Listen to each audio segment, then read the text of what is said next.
Hello everybody, good morning and welcome to the United Stand. This is your latest Manchester United news as we talk about Manchester United's confidence around signing Harry Kane in the summer. Also, Victor Osimhen has been quoted as his dream move is the Premier League and it is Manchester United. There's also a bit of a story coming out about Harry Maguire and the clubs that might be interested in him. But the smile on my face is because it's literally Slow Sports News. Sky Cafe reporting that Qatar ownership that want to buy Manchester United watched the 7-0 drubbing by Liverpool at the weekend and still want to buy Manchester United. Slow Sports News there. I mean, I find that hilarious.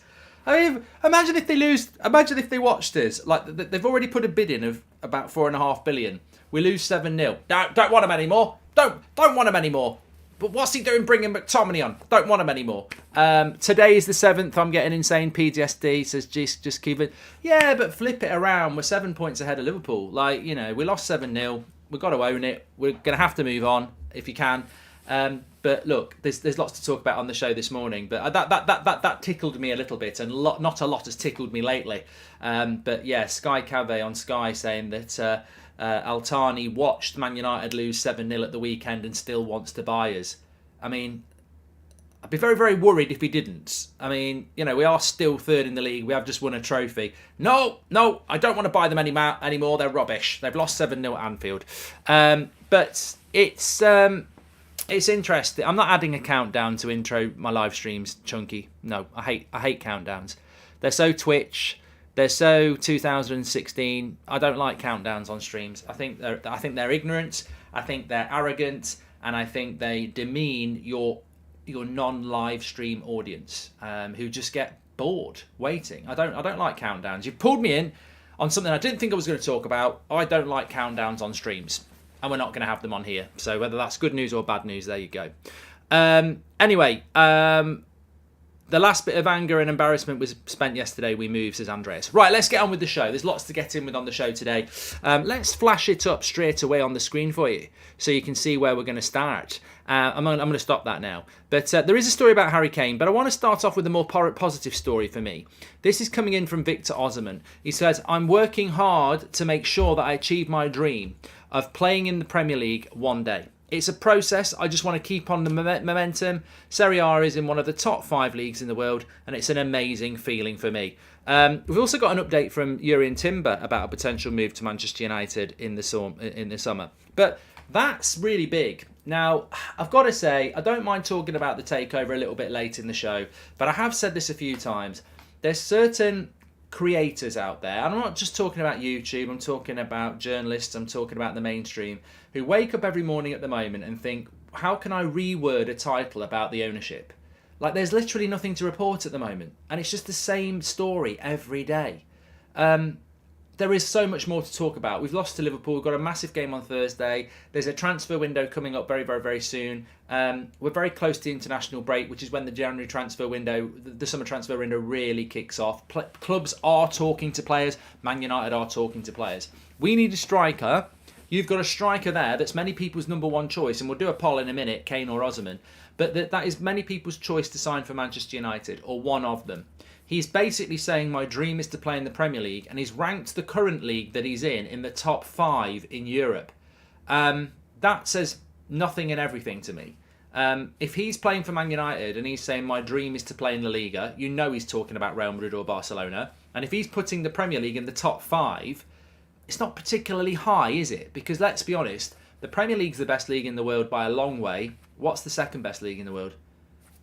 What is the second best league in the world? I don't know. Is it La Liga? Is it the Bundesliga? Is it Serie A? How is Serie A in the top 5? So I think you've got a player there that desperately wants to come to the Premier League, that is not closing the door, that is letting Napoli know he wants to go. He's going to cost a lot of money.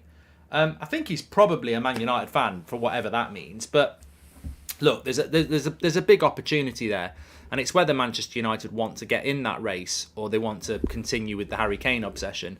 But look, I like Osimhen. I think he offers absolutely everything that we need in relation to goals, stature, physicality, pace, link-up play. This isn't a maybe striker for me. I think maybe a year ago I would have said, there's a lot of talent there, but I think the season that he's had this year, look, there's many a Napoli player that is the real deal, and he is the real deal. And Chelsea want him. There's other clubs that want him. He wants to play in the Premier League. Ivan Ferguson's great backup. I'd love to sign Ferguson, Sej. But just before we move on to the story about Harry Kane, I just want to say about Osimhen, as a footballer, this ain't a joke. Like, he's tearing it up for a Napoli side that could, and I hope it does, win the Champions League. They're going to win Serie A by an absolute mile. By a mile. It's about how many points they win it by. And maybe they'll take the foot off the pedal over the next 2 months because they know they've won it. But if they keep the intensity up, they could win that Serie A league title by a very, very, very big margin. They are the best team in Italy by a very, very long way. They've got a very, very good team, and he's the figurehead of that team. On the continent, in Europe, he's proved that as well. And who knows what they're going to prove in the Champions League. They could go really deep in that. He is a top-level striker. He's young as well, which is exactly what Man United need. And he's got that desire and hunger, as he says there below, to play in the Premier League. Whoever gets hold of him is getting hold of a fantastic striker. And the opportunity for Manchester United could well pass them by. Morning, hope you're well, mate. Mikael Roach, hope you're doing well as well, pal. Good to hear from you. And I think we should do 7 signings this summer and clean up the squad of Deadwood, says Mohammed. One for every goal we conceded. But look, the reality is there's an opportunity with Osimhen that Man City can't go near because you can't play Haaland and Osimhen. That Liverpool can't go near because they've got Nunez. That Spurs can't go near because they can't bloody afford it. So it really leaves 4 clubs. If his dream is to come to the Premier League, there's 4 clubs he can go to.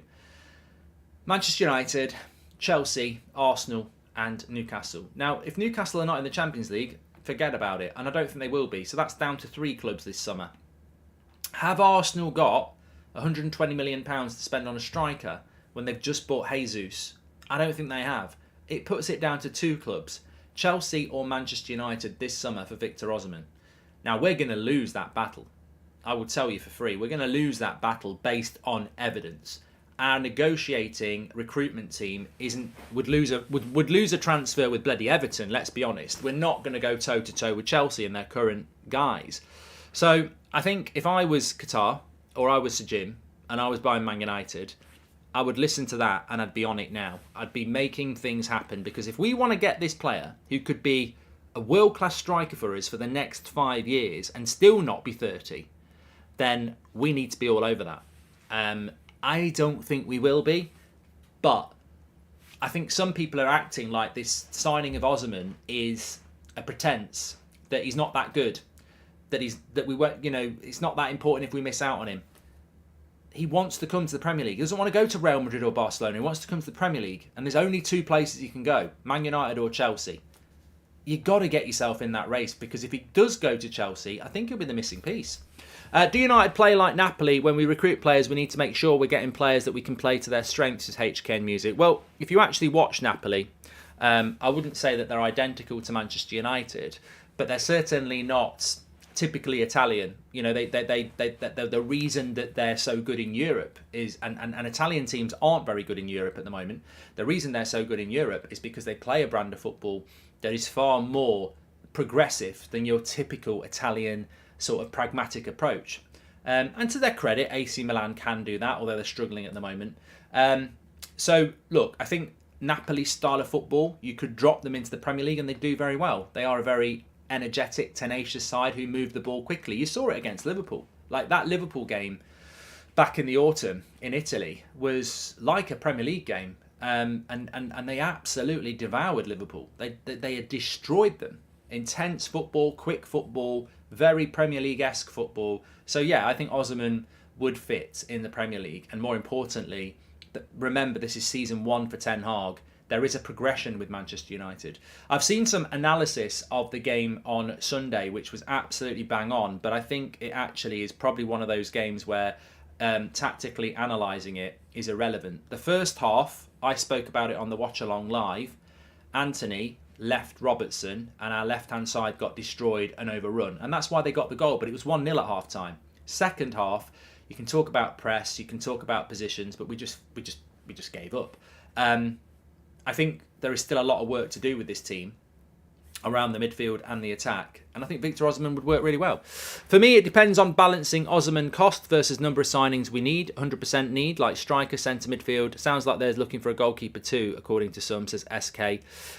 Look, on the poll at the moment, we've got 88% wanting Osimhen and we've got 12% wanting Harry Kane. So let's bring in the next thing I wanted to talk about, which is this story, which is coming in from The Sun, which people might dismiss, but it's Neil Custis, who, you know, I've always said over the years, whatever you think about The Sun and whatever you think about Neil Custis, he does and has been a United correspondent for many years.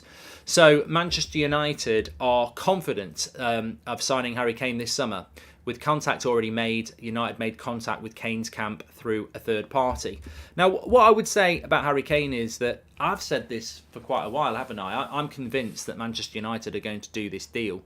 Morning, Mark. You're a top bloke. Ten Hag, we trust, says Dylan. Thank you very much. And Chelsea won't have Champions League, so depends on the money, says Daniel Kirk. Yeah. And again, I think Daniel raises a good point. Chelsea will not be in the Champions League, and Manchester United will. So if he wants to come to the Premier League and it's Chelsea versus Man United, we're in the Champions League and they're not, as things stand. So it's not an open goal, but we should win that race. If we don't win that race, I think the previous comment about it's about how much you want to spend on one player when you need to buy 3 or 4 players, which I agree. But if we're talking about Harry Kane here, I think you get Victor Osimhen for somewhere between 100 and 120 million. I don't think Napoli will piss about. I think you have got to go north of 100 million quid, definitely, right? But people are acting like Harry Kane's going to be half the price. I mean, what's 20 million between friends? We spent £35 million more on Anthony because Murta was desperate. You're telling me that you would rather go for Harry Kane because he'll be 20 million cheaper than Osimhen? 20 million cheaper for a player that's what, 5, 6, 7 years younger? Also, better. Also, suits our system better. We're not going to get Harry Kane for any less than 80 million. And I think Spurs will actually want 100. So, £100 million for Harry Kane, worst case scenario. 125 million for Osimhen, worst case scenario. 25 million between the two.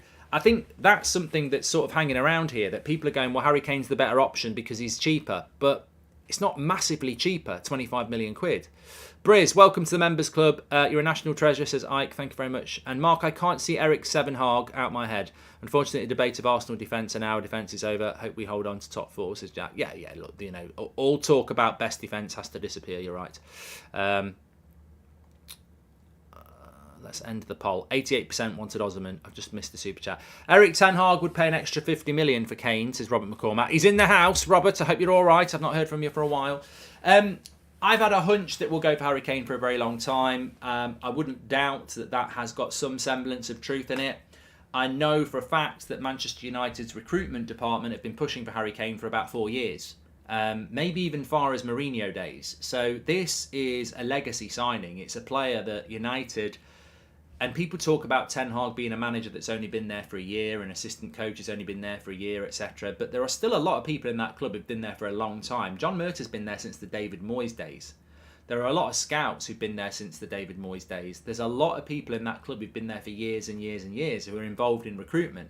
Ten Hag didn't bring his own director of football, his own scouts. He's working with people who've been there for years. So Harry Kane is a name that will be presented to Ten Hag on the regular. Harry Kane is a player that, to be fair, is Premier League proven and will score goals in a Premier League side. You know, Spurs are dreadful to watch. He still scores goals. He still creates goals. I just think that Harry Kane is very obvious. And whilst Osimhen wants to come to the Premier League, and it's either Man United or Chelsea in my mind, and Chelsea won't be in the Champions League, so there's a big opportunity. With Harry Kane, he doesn't want to leave the Premier League. Newcastle won't be in the Champions League, so they're out. He won't go to Arsenal because it's Arsenal. I don't think he'll go to Chelsea because they're also London-based and they're not in the Champions League. He can't go to Man City like he wanted to last year because they've got Haaland. He can't go to Liverpool because they've got Nunez. There is only Man United Harry Kane can go to if he leaves Spurs, which I think he will. So I think Harry Kane is very obvious that Manchester United are going to buy him because it's an open goal for them. It's an easier deal than Osimhen, even though it's not massively cheaper. United, with their current recruitment team, will go for the easier option. And I think we'll get dragged as well. I think Harry Kane will not sign for Man United in June or July. I think he'll sign for us at the end of August. I think we will drag this out like Harry Maguire, like Paul Pogba, like Bruno Fernandes. We will drag this out all summer and we'll still pay 100 million quid for him. And that's my prediction. I think we will end up with Harry Kane. But I would go for Osimhen for the reasons I've said. Nate says, of course, Arnold and Murta want Kane. Dream signing for them because he's English and would be a marketing dream for them. His legs are going, says Nate. You're right, Osimhen is the preference. We can't piss about with bids with him. We should be straight in. Would you be happy with Osimhen and De Jong? I think I would, says SK. Mark, random question, but which comment has wound you up the most ever, says Atulia. I don't know, mate. I think I've been sparked by quite a few over the years. Of course, Arsenal. Of course, yeah, we've done that from Nate. Welcome to the Members Club, Briz. We've done that. Yeah, just going back to what SK said. I mean, how would you feel in the chat? I don't like that number 7. That's winding the shit up out of me. I've got to be honest. That's there all day. I'm not going to lie. That is really winding me up. I'm trying to focus on the live chat. Sometimes I'm looking at the screen to make sure that the stats don't drop off. That is winding me up big time. It's mocking me. I never thought a number, and I love the number 7. You know what pisses me off about Man United, and this is definitely getting clipped. What pisses me off about Man United is the number 7 is the most iconic shirt in our history. George Best, Brian Robson, David Beckham, Cristiano Ronaldo, the list goes on. It's the most iconic number in our history. You ask a United fan, what's your favourite number? Number 7. Those prats at the weekend have now associated our most iconic number with our most devastating loss against our rivals in their own backyard. What a bunch of prats. Thanks for that. I now despise the number 7. Kane is Premier League proven, but give me Osimhen all day. Vlahovic also a good option. Yes, he is BG, but I really genuinely don't think that we're going to go for Vlahovic. I don't think that's going to be an option. I might be completely wrong, but I don't see it. I've lost my train of thought, but yeah, I do think we'll end up with Harry Kane. But look, if I said to you, our summer is and only is Frenkie de Jong and Osimhen, would you be happy with that? I'd be over the moon with those 2 signings. In fact, that probably my number 1 priority striker is Osimhen. My number 1 priority midfielder is Frenkie de Jong. And can I just say, I'm probably breaking news here, but I'm going to say it. I'm going to stick my neck out. And again, you can clip this if you want. Jude Bellingham, you can bloody swim from Germany to Liverpool. Jog on. I don't want you at Man United now. You can jog. You can swim and jog to Liverpool. I saw what you did at the weekend. I saw you liked Trent's post about 7-0. Jog on. You get one chance with this fan base. Jog on. You're already a scouser for me. Jog on, swim on, get out, not interested. You're just a wish Fred. That's all you are. No, he's a decent player, Bellingham. I'd love Bellingham at Man United, but there's a point where rivalry kicks in, and I'm not having that. He ain't. He's not. Judas Bellingham, says Kieran. Yeah, he can jog on because he can jog. Jude Bellingham, jog on Bellingham. Yeah, look, he's a fantastic player. I'd love him at Man United. Not anymore. There's a line you cross. And to be honest with you, all banter aside, he's not coming to Man United. He's off to Liverpool. I mean, Liverpool must know they're getting him. He is 100% not coming to Man United. I never thought he was. The reason he's not coming to Man United is because we haven't sorted the sale out. So we can't even negotiate. We've not even spoken to Bellingham. Like, we've not spoken to his agent. We've not spoken to him because we can't. Because Real Madrid and Liverpool have been talking to him for months. I know Liverpool fans very close to the club who said to me back in October, he's coming to Liverpool. They've been ridiculous, and they're not like that. And I know we don't like Liverpool fans, and we really don't like them at the moment, but they're not really like certain fans of other clubs who just spout shit. Like, Liverpool fans are, these people, they're not speculative, and they've been very confident about Bellingham. And look, you can say, well, it's only like in a post on Instagram. I don't. I think in this occasion it's more than that. So Jude Bellingham liked Trent Alexander-Arnold's post about beating United 7-0, really.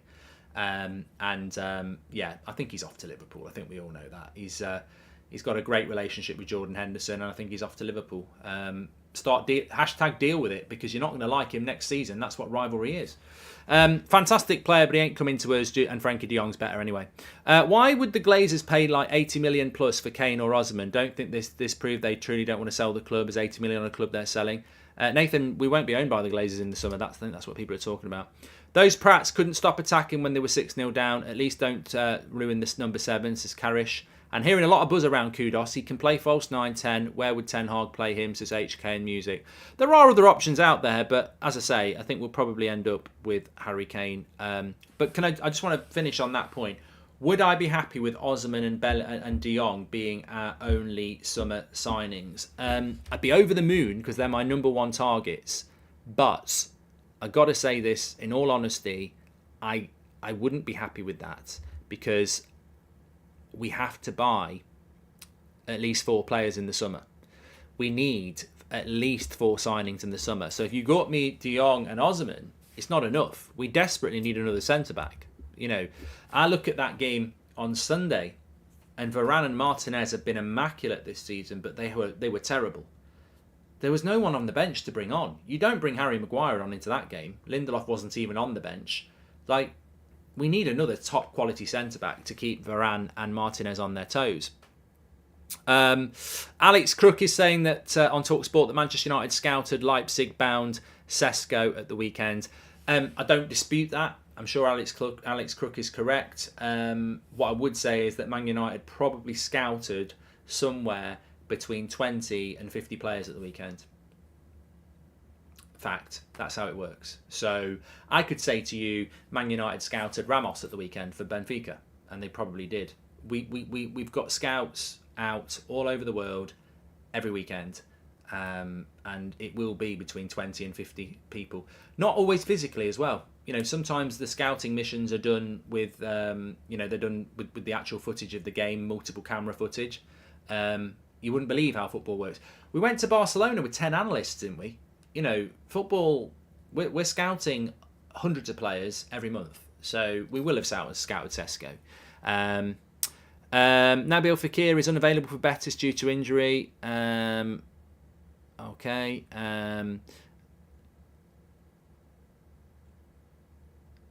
Casemiro is 1 booking away from European suspension. Melissa Reddy on Sky has said there's obvious reasons for Harry Kane's attraction to Manchester United, not least rekindling the offensive chemistry with Christian Eriksen. But my understanding is that ideally United would like a younger, dynamic striker, and their first prize is Victor Osimhen. Well, that's encouraging. That's coming in from Sky. Also, Alex Crook is saying that Ajax attacker Kudos, who scored twice for Ghana at the World Cup, is on the list of summer transfer targets. And of course, we've heard about Harry Kane. Also, the story coming in here, Newcastle and a number of Premier League clubs are interested in signing Harry Maguire. That sort of moves the show on a little bit, because I don't know whether we'll be able to get all this on the screen. If not, I'll read it out for you. We might just have got it. Yeah, okay. So this is from Fabrizio Romano, a quote from Jurrien Timber on his future transfer. You never know what crosses your path. This summer I'll look at my options and make a decision. I feel good at Ajax. That's important for now. Last summer there was interest, but I chose to stay at Ajax. I think there's a lot of interesting variables for Manchester United this summer. There's no doubt about it, and so much of it comes down to how much money we're going to have to spend. It's interesting, that story about Harry Maguire. The way I understand it, that there will always be interest, and Jon makes a good mention about Kim Min-jae. Kim Min-jae will be available from Napoli for £40 million this summer. And there'll be a lot of interest, but £40 million for Kim Min-jae is a very good deal. Jurrien Timber will be available from Ajax this summer for roughly the same price. Ten Hag just needs to pick whichever one he wants, and the club needs to make sure they get it. There will be interest in Harry Maguire. And like Scott McTominay, I don't know whether either of those players are going to go, but they need to move on for themselves. They're not anywhere near good enough to play for Manchester United, where we're going. But there will be interest in both players. Do I think Harry Maguire would be a good player for Newcastle? They play a flat back four. I actually don't think they would. But is he better than Shah or Botman? That's up for debate. But look, they might. They may have. Daniel Kirk likes Melissa Reddy, great. There will be clubs that want Harry Maguire. I think Moyes will probably get the sack in the summer, but he would have wanted him at West Ham. I think Everton would probably want him with Sean Dyche. But United need to. My point is that Manchester United do need to sign a centre back in the summer. There's no doubt about it, and be interesting if we went back for Timber. I do sense that since the loss at the weekend, I wouldn't say there's been a begrudging admiration of Erik ten Hag from the media, but they never wanted him in the first place, and I think they've come to respect him. But I don't think it would take long for them to go, I didn't want him, maybe he isn't that good. I think the only problem that Ten Hag's got is I can't see a situation where the summer transfer window involves Kudos and Timber. I can't see a situation where we go back to Ajax and buy another 2 players. And I don't know that would be wrong or right. I don't know what you think. But if you think about it, we bought Anthony and Martinez from Ajax. We also bought Eriksson, who had a touch point with Ajax. Oh, sorry. We bought Malacia from the Eredivisie. Is it wise to go back and buy 2 players from Ajax? Well, of course it is. If they're the players that Ten Hag wants, and both of them are young players as well, and he knows that they're going to be 2 of the best players in Europe over the next 5 years, then you definitely do go and buy them. But I don't necessarily think that's the path we'll go down. It's my birthday today. I've never hated being born on the 7th until now, says T-Mac. Happy birthday, mate. I'm sure everyone will say that to you as well. But yeah, going back to my dream summer transfer window, and at the moment, obviously, it's very early to start talking about what we're going to do, and we need to sort out this sale. But I think 3 signings is my minimum for Manchester United, and I'd like to see 4 or 5. Those 3 signings are a centre-back, a midfielder and a striker. We need another centre-back, we need another midfielder, and we desperately need a striker. You could argue we need 2 strikers, by the way. I'm not so sure. This is why I said, and Savage says we need 5. What would your stance be? Let's do a poll on this one. This will be interesting. What would your stance be on Weghorst now? Let me know. Keep, let go. Just let me know, because this is why last week people were saying give Weghorst a deal, give Sabitzer a deal, and I was like, never in a million years am I giving either of them a deal, because that's exactly the same as giving Ole Gunnar Solskjaer a contract in March.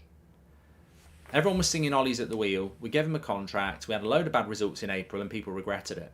Last week, people were saying, give Weghorst a deal. Look how happy he was when we beat Newcastle. Look how hard he worked. He was absolutely pants against Liverpool, and people will now be saying get rid of him. It's just make the decision at the end of May. Sabitzer's hardly. I mean, he's not even using Sabitzer. Now, is he not using Sabitzer because he's doing what happened with Casemiro? He's giving him a bit of time to adjust, or does he genuinely think Sabitzer's not as good as McTominay and Fred? Because both McTominay and Fred were on the pitch at Anfield way before Sabitzer, weren't they? So at the moment, he's 4th choice behind McTominay and Fred. So Ten Hag, does he like him? So we've got to make these decisions. But what we desperately do need in the summer is a top-class striker, a top-class midfielder, and a top-class centre-back. And they've got to be players that walk into the first team and compete straight away. That's the dream summer. That's the minimum for me. And to do that, we need to sort out this sale ASAP. Centre-back, says SK, Kim Min-jae, Timber, Tomori, Vardiel should do a comparison. I would really like Tomori from AC Milan, and they're not having a great season. I would like Tomori. He's never a player that's really hit United, but I would like him. For some reason, I can see him in an Arsenal shirt. I don't know why. Vardiel has been linked to Chelsea, but I don't think they are going to go for him now because they've got so many centre-backs. Again, very, very good player. I can see him going to La Liga. Kim Min-jae and Timber, look, there's opportunities there. There definitely are. But look, the point is that wherever you look in this United side, midfield, there are options. There are people like Casido. There are people like Frankie de Jong. There is Jude Bellingham, who will go to Liverpool. But there is options. Up front, there is Sesko. There is Kudos. There is Kane. There is Osimhen. There is Ramos. At centre-back, like you say, there is Vardiel, there is Tamori, there is Kim Min-jae, there is Timber. There are good players available, and it's not always like that every summer. That's why it's so important we get this sale done ASAP, because there's some good players for sale up for grabs. And I think if we were owned by, let's say, Qatar right now, I think we'd be all over these deals and we'd have the pick of them. But we don't at the moment. Super rich owners, Van der Sar as CEO and Goldbridge as Director of Football. My dream outcome, only victim. United stand, says Araki. Thank you very much. Mikael Roach has gifted a membership as well. You're a legend, pal. We need at least £3 million spending in the summer, says George. A few people talk about Rabiot as well. Look, Rabiot's a free agent in the summer. Don't rule it out. Don't rule it out, because he's a free agent. We did try and get him in the summer. And I think Ten Hag is a manager that likes a bit of a bargain. And the thing is about a free agent is you don't spend 30, 40 million pounds on them. So, you know, they become part of your team and it doesn't influence your transfer budget. I mean, to be honest with you, all the good work we did by saving £30 million buying Eriksen, we fucking paid extra on Anthony, didn't we? But, you know, a free deal can work. Stephen Hutchinson, thank you very much. Welcome to the Members Club. Navish says, Murta is like air. He will follow the path of less resistance, hence he will go Kane in the summer. No faith in him. Thanks, everything, Mark, says Navish. Thank you very much for that, pal. Do you think Qatar would back out deal after Sunday? No. And I know what you're talking about because I was laughing about this at the start. So this is the quote. This is from Sky Cave on Sky Sports, effectively saying that Sheikh Jassim bin Hamad Al Thani watched Man United lose to 7-0 to Liverpool on TV and still wants to buy the club. I mean, I don't get it. It just makes me laugh. It's hilarious. I mean, how idiotic would it be if you saw United lose 7-0 and say you don't want to buy him anymore? I mean, if anything, it could bring the price down. You know, if anything, losing 7-0 to Liverpool is probably better for Al Thani and Sajim, because, you know, it's a reality bite, isn't it? You know, the Glazers can't say this team's going to win the title next year, which is what they're trying to do. The Glazers are saying to people who are trying to buy United, this team's on the way to success, it's going to win the Champions League, it's going to win the Premier League, we want 6 billion. Actually, getting stuffed by Liverpool, who aren't even in the top 4 at Anfield, is a good retort for people like Sir Jim and Qatar to say, this club's nowhere near winning Premier Leagues yet, and it's not going to win the Premier League unless you sell it. So we'll give you 5 billion. So in an honest way, I'm sure no party who wants to buy Man United was happy with us losing 7-0, but from a business point of view, probably helped them, because the Glazers can't start going on about what a great position the club's in, because it still needs a lot of work, as we all know. Raki's just gifted 5 memberships. Legends. Cheers, pal. Thank you very much for that. Osimhen is the choice, says Bikash. It is a blessing for the sale, says Sean. Qatar want United and we want Qatar, says Devils58 Red. And Casemiro, Frenkie de Jong and Luka Modric, who's available, will be an epic midfield, says Calvin. And midfield needs runners. All our midfield is slow. And I'd keep Weghorst, but as the third choice striker, I'm more worried about what we're going to do with Martial. At least Valti's available, says Alex. Well, I was going to say that a few minutes ago, actually. You just reminded me. Thank you very much, Alex. If we buy Harry Kane or we buy Victor Osimhen, I still don't think it's actually enough. If you look at what's coming through from the youth at the moment, and you can never discount that there might be a young player that just explodes on the scene. We've seen it before. But if you look at it at the moment, Manchester United did not replace Cavani, have not replaced Ronaldo, and Anthony Martial is injury prone. We're actually 3 strikers down. I don't think Rashford's a forward. We saw that at the weekend. Rashford can score goals up front, but he's not really a devastatingly top-class centre-forward. He's not. His best position, and the reason Rashford gets all the plaudits, is because his best position is off the left.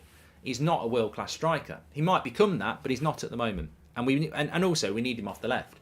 So right here, right now, we've only got Wout Weghorst, and he's a low knee from Burnley. If you bought Victor Osimhen, what are we going to do with Osimhen? Play him every single game 3 times a week? What is the plan if we get Osimhen or Kane? Because there is no understudy. You don't play Osimhen or Kane and then rest them in the Carabao Cup and play Weghorst, because that's like night and day. They're completely different. Ideally, Anthony Martial's fit, but if Martial gets fit, he won't be happy about being the reserve again. So one striker doesn't solve the problem. Then you look at the youth setup. Look, Charlie McNeil's on loan at the moment. Joe Hugel's still doing a good job for the under-23s, I think it is. But are they ready to be an understudy in the Premier League? No, not really. So people go on about us needing a striker, and we need a world-class striker, but we don't even really have an understudy. I don't believe Weghorst is the right sort of understudy for Harry Kane or Victor Osimhen. Completely different player, and obviously ridiculously slow, and his build-up play isn't particularly good. The strength of Weghorst is his work rate. Weghorst, can I be blunt? Weghorst is really likeable and he works really hard, but he suits a team like Nottingham Forest. He suits a team like West Ham. He suits a team like Everton. One that's going to defend a lot, but needs a forward to defend from the front. We need a forward that can run in behind. We need a forward that can link up the play. And Weghorst is never going to be that. So if we keep him, and we might do, I don't think he can be the understudy to Victor Osimhen or Harry Kane, because he's just not that type of player. This is what I mean about Man United. We are still a considerable way away from being a Man City. And of course we are. But we don't actually have a first 11, and we don't actually have understudies in every position. There is no understudy for Bruno Fernandes. There is no striker. There is questionable. It's questionable how good we are on the wings at the moment, because Garnacho's a young player. Rashford's moving around a lot. The right-hand side needs a lot of work, as we know. Midfield, yes. Look, if Eriksen's injured, as we've seen, you need Fred to have a good day every week, which he won't. Very reliant on Casemiro. So, look, that team, 7-0 never should happen, but if there's one positive from that 7-0, it's that it highlights just how well this team has been doing and why Ten Hag's been called a genius, because I think he's working magic with limitations. There's a lot of work to do in the summer, but it can only be done as soon as we get this resolved. We need to get the ownership done, because I don't need to tell you that I've spoke to anybody about this, because I don't need to tell you it. It's logical. When you think about it, United have been on, the handbrake's been on. I was thinking about this a couple of nights ago. Actually, it was after the Liverpool game. Couldn't sleep. Head was racing around about how that had happened. And I was sat there and I was lying there and I thought, this club's had the handbrake on since that Ronaldo interview. You could say it's had the handbrake on since the Ten Hag Ronaldo fallout, but since that Piers Morgan interview with Cristiano Ronaldo, the club's put the handbrake on, because very soon afterwards Ronaldo left, and very soon after that the club was up for sale. And from that moment, we've not invested in this team. We've got 2 lads on loan because we had to. There's no permanency to that. They're loan deals. The actual investment in the team has handbraked, and Ten Hag has just had to get by with what he's got. We need that handbrake off ASAP, because no football club should have the handbrake on for 6 months, and we've had it on since November. We're approaching, November, December, January, February. We're into month 5 of having the handbrake on. And people will say, well, the transfer window's not even open. It's always open. Trust me, the transfer window is always open. Liverpool have been talking to Bellingham since September, and probably even before that. We can't talk to people at the moment because we don't know what we're going to be. The handbrake is on at Man United, and it makes it very, very difficult for Ten Hag. Mark, Tielemans and Rabiot should go for both, says Mikel. I would go for one. Mark, you don't think Son for 70 million is a better signing than Kane? We won't get Son, Emmanuel. For me, sell Maguire, McTominay, Martial because of his fitness, and get Osimhen, Frankie de Jong, Kim Min-jae or Timber, and a couple of freebies, says Paul. Conflicted about the number 11, but scared the club will keep him so they don't have to buy more than one striker, says Lone Wolf Gamer. Mark, what do you think about Evra's comments on Rio's show about the mentality for Anfield and the mention of Scholes reacting to Nani crying, says John. I don't watch it because it's got someone on there that wished I was dead, so I won't watch that shit. I've got no issue with Evra. I've got no issue with Rio, to be fair, but I won't watch it because there's someone on there I just have no respect for, as you know. But look, I think moving on, I think Louis Saha had a good thing to say about Bruno Fernandes. I think in relation to Sunday, we just need to move on. I know I'm not moving on because there's a number 7 right next to me, but we just need to move on. I want that game on Thursday desperately because we need to play Betis and Southampton and win both, and just focus on the job in hand. You can beat. We could play Man City in the FA Cup and we could knock them out 12-0. We've only knocked them out of the cup. There's humiliation here. That's what is living inside us. But we just need to get playing games. Rashford's right. We just need to get playing games again. You make a good point about Mason Greenwood. I know who the number 11 is. You're right. You're right. I don't want to talk about Mason Greenwood because I know it's a sensitive thing, and you just get the same old, conflict.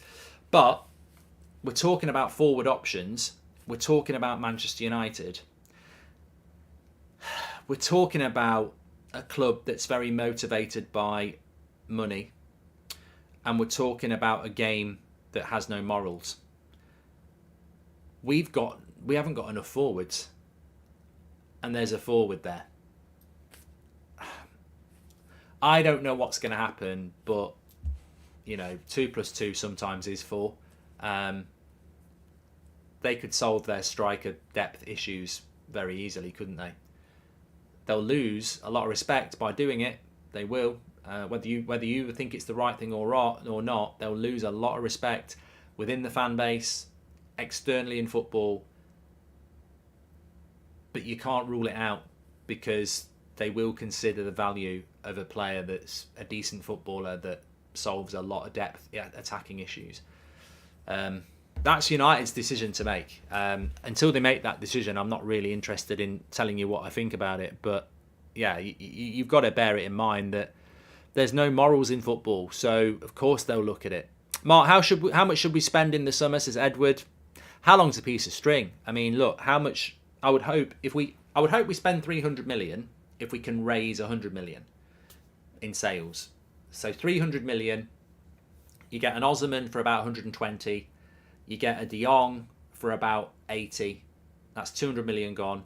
You still got 100 to go and get a centre back, and maybe a freebie and a goalkeeper and a right back. 300 million should be enough to get top class striker, top class midfielder, top class centre back, and maybe a decent backup goalkeeper who's young, who can fight with De Gea, and maybe another freebie as well. So 300 million. People go, oh my God, you can't spend 300 million, but obviously that's net. I would hope that we would spend around 175 million and raise 125 million, which takes it up to 300 million. But you'd need Qatari ownership for that, of course you would. Nand says, did you see Weghorst touching the Anfield sign, and what are your thoughts? I didn't want to get asked that question this morning. So Wout Weghorst, when he's walking out of the tunnel, they've got this is Anfield sign, and a lot of Liverpool players touch it, and Weghorst touches it.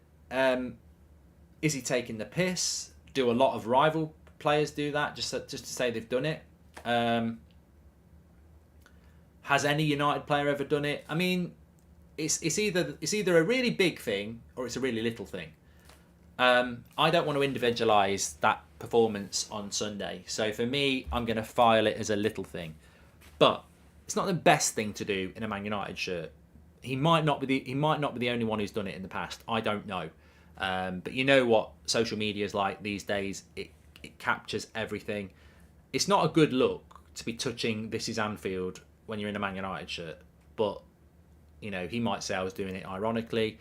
He might be a closet Liverpool fan. I don't know. But realistically, I think we've got to. I said it about Bruno yesterday.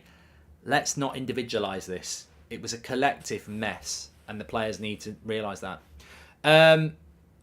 Ben Anderson says, I agree with a lot of pundits saying we've been... Can I just say, for a morning show, and I'm not dismissing the morning show because I love the morning show because it's about the news, but for a morning show, we've had so many brilliant comments this morning, super chats and non-super chats. And Ben, we've been all over the place, so, thanks. I've really enjoyed it this morning. Not that I don't enjoy it, but I'd probably prefer the 8 o'clock shows because it's just a little bit looser, topic-wise, whereas the morning show is very more structured because we're talking about the news. But we have gone into some good areas this morning.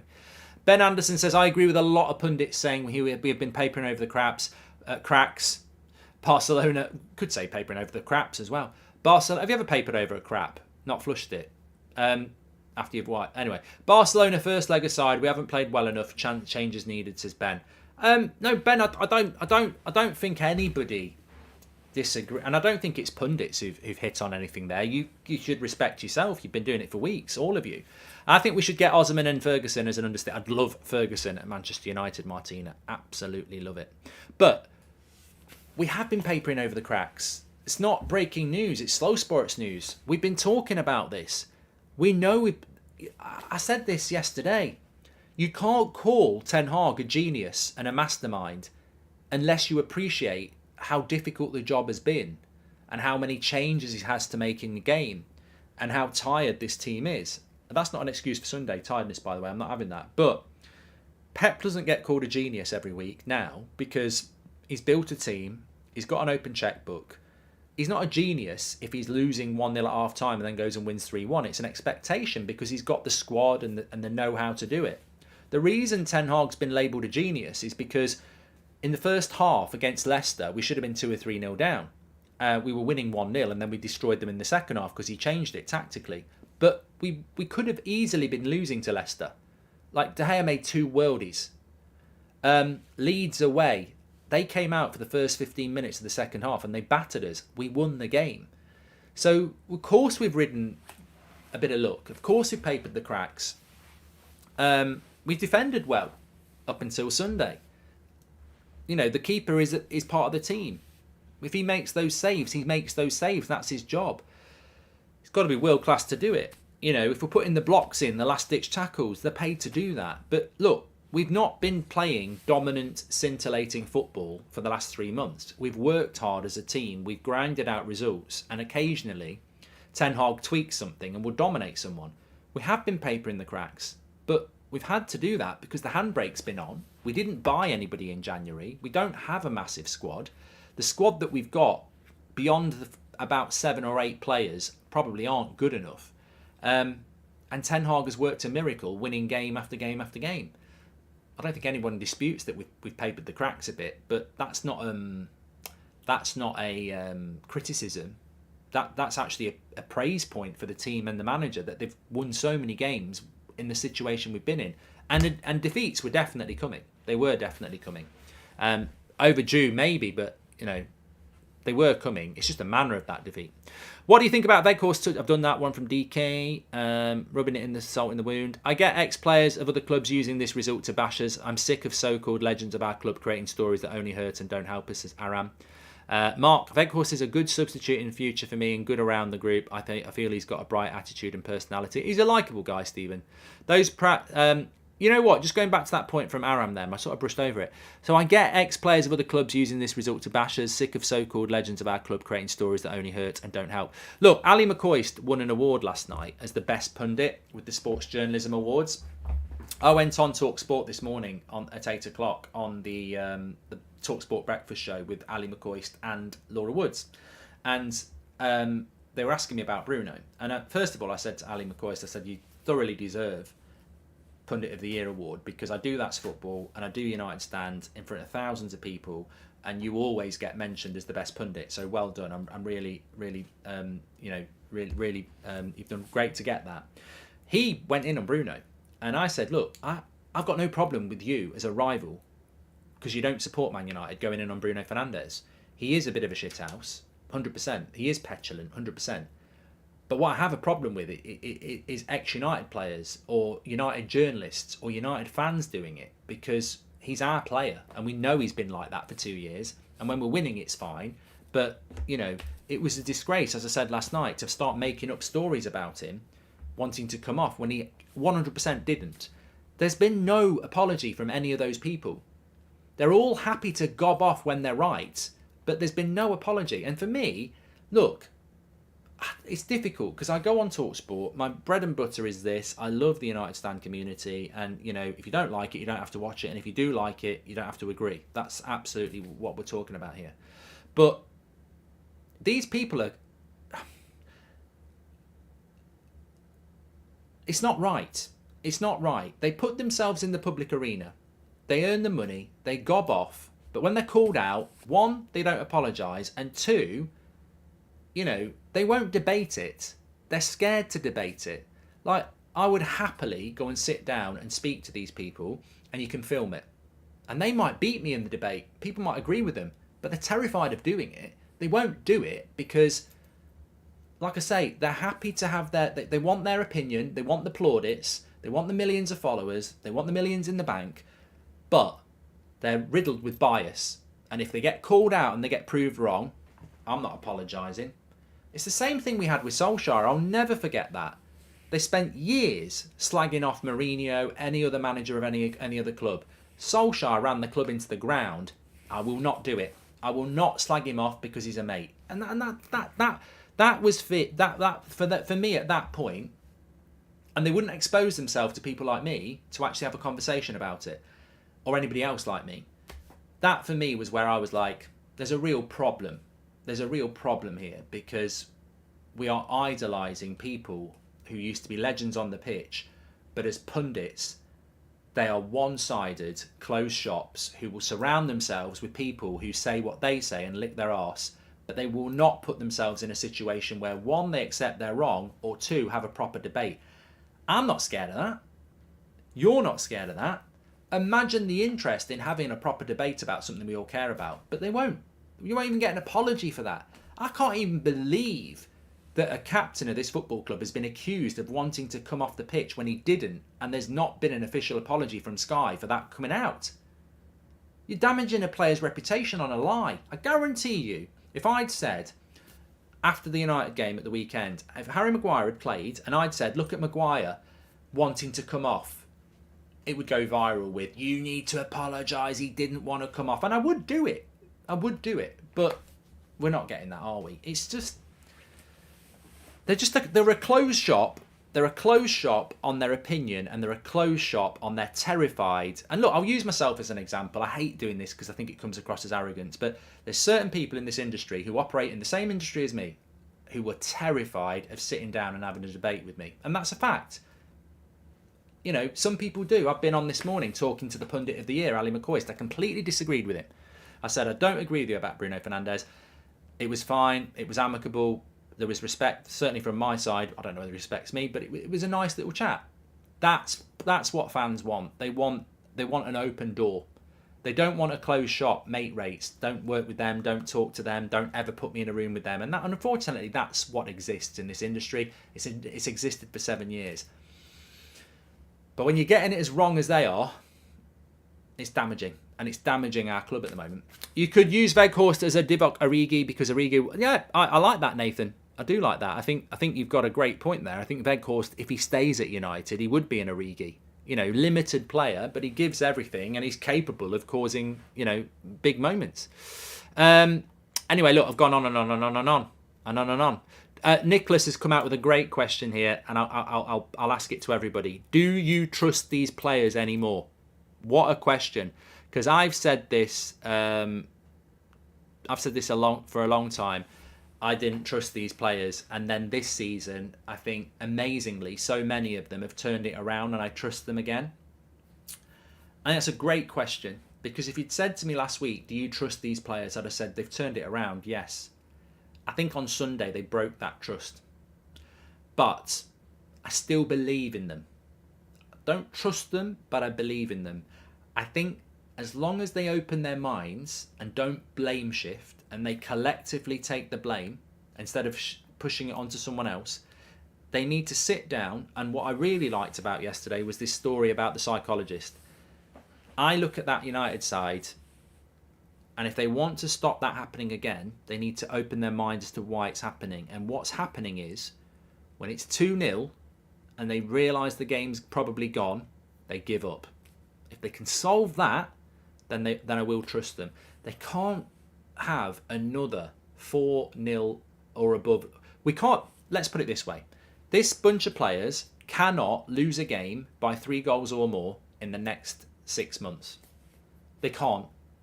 If they want to prove that they're progressing, they can't do that. If they're 2-0 down, something needs to spark in their head to say, right, this doesn't become 3-0, and they work even harder. Luke says, lucky devil, getting to speak to Woodsy and Ali ain't bad either. Thanks very much, Luke. Those things are nice, but this is better. this is much better. Hi, Mark. I just think everyone needs to take a breath. We got smashed. Let's move on. This could be the loss that makes us bring in Qatar and get Mbappe, says Andrew. There you go. Thanks, everyone, for watching. Really enjoyed it. Fantastic morning live show there. Have a great day, whatever you're doing. I'm live on the United Stand at 7 o'clock tonight to preview the Betis game, because I'll be live doing Chelsea Dortmund on That's Football at 8. So 7 o'clock show tonight. We'll see how the day goes. At the moment, there's not a hell of a lot going around on United, so I'm not going to start saying let's do a 2 o'clock show, because there's not a load going on. But you never know. Then you never know. So keep your ears peeled. Thanks everyone for watching. Have a great day, and brilliant show this morning.